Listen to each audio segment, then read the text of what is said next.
Halo guys, senengnya bisa rutin upload video AMA untuk memenuhi permintaan kalian tentang membahas emiten yang dirasa menarik.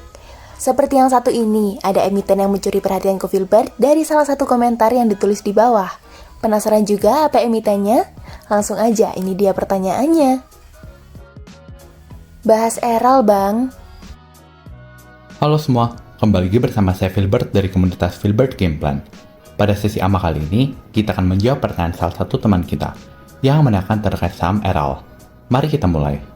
PT Sinar Eka Selaras merupakan anak usaha Era Jaya yang bergerak dalam bisnis perdagangan end-to-end retail products yang fokus kepada bidang komputer dan perlengkapan elektronik. Perusahaan juga mengelola beberapa brand fashion dan di semester 2 nanti akan memasarkan mobil listrik Xpeng. Beberapa brand perusahaan cukup sering kita temui seperti Urban Republic, G, Garmin, JD Sports, dan sepatu ASICS. Hal yang cukup menarik adalah revenue perusahaan bertumbuh cukup drastis dari 3 triliun di 2022 menjadi 3,7 triliun di 2023 dan 4,8 triliun di 2024, sehingga menjadikan Eral cukup menarik untuk kita dalami bersama. Bila bicara Eral, channel penjualan perusahaan bisa kita kategorikan menjadi dua. Yang pertama, B2B atau business to business, di mana perusahaan menjual aksesoris elektronik baik ke pihak ketiga maupun ke afiliasi. Penjualan secara distribusi ini berkontribusi terhadap 2/3 revenue perusahaan dan tumbuh sebesar 20% per tahun. Namun, untuk kedepannya, lebih baik kita konservatif dan expect growth revenue 5-10%. Yang kedua, B2C atau business to consumer, di mana perusahaan membuka gerai di pusat perbelanjaan untuk menjual produk mereka. Penjualan retail ini bisa berupa non-fashion yang marginnya lebih tipis atau fashion yang marginnya lebih tebal. Menariknya, penjualan B2C mampu tumbuh 40% per tahun. Hal tersebut dikarenakan jumlah gerai perusahaan yang meningkat dari 64 di tahun 2022 menjadi 116 di 2023 dan 171 di 2024. Untuk tahun 2025, perusahaan menargetkan pembukaan 60 gerai baru, dan beberapa tahun ke depannya sekitar angka tersebut. Sehingga untuk penjualan B2C, kita bisa expect untuk tumbuh 20% per tahun. Namun, saat ini baru berkontribusi terhadap sepertiga revenue perusahaan.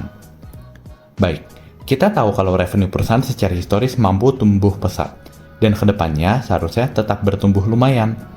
Namun, bila kita perhatikan, laba perusahaan stagnan beberapa tahun terakhir, sehingga memunculkan pertanyaan, mengapa revenue tumbuh namun laba bersihnya stagnan? Hal tersebut dikarenakan penambahan gerai perusahaan secara agresif mengakibatkan peningkatan signifikan pada beban operasional, seperti beban penjualan, biaya sewa, dan gaji. Hal tersebut sejalan dengan karakteristik perusahaan retail, yang membuka banyak gerai, lalu memperhatikan mana yang perform dan tidak, dan barulah menutup yang kurang perform di kemudian hari untuk efisiensi. Hal menarik yang perusahaan lakukan adalah, dari 10 gerai baru di 25Q1, 8 diantaranya merupakan segmen fashion yang memiliki profitabilitas lebih baik. Keseriusan perusahaan di bidang fashion juga bisa terlihat melalui peningkatan kepemilikan di JD Sports pada akhir 2024. Dari sebelumnya 50% menjadi hampir 100% saat ini.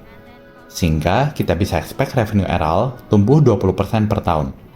Namun untuk laba bersih, ekspektasinya harus lebih konservatif, mungkin di kisaran 10% per tahun. Untuk Xpeng, perusahaan menargetkan penjualan 1.000-1.500 unit tahun ini. Namun dikarenakan masih abu-abu terkait profitabilitasnya, maka for now kita ignore dulu. Bila menggunakan asumsi EPS 42 per tahun, valuasi saat ini melambangkan per 7 kali. Secara dividend yield cukup kecil di 3,4% dikarenakan mayoritas laba digunakan untuk ekspansi. Oke, sekian untuk video kali ini, semoga bermanfaat, dan bila ingin request sama apa, silahkan leave di komen ya. And see you guys in the next video. Bye-bye!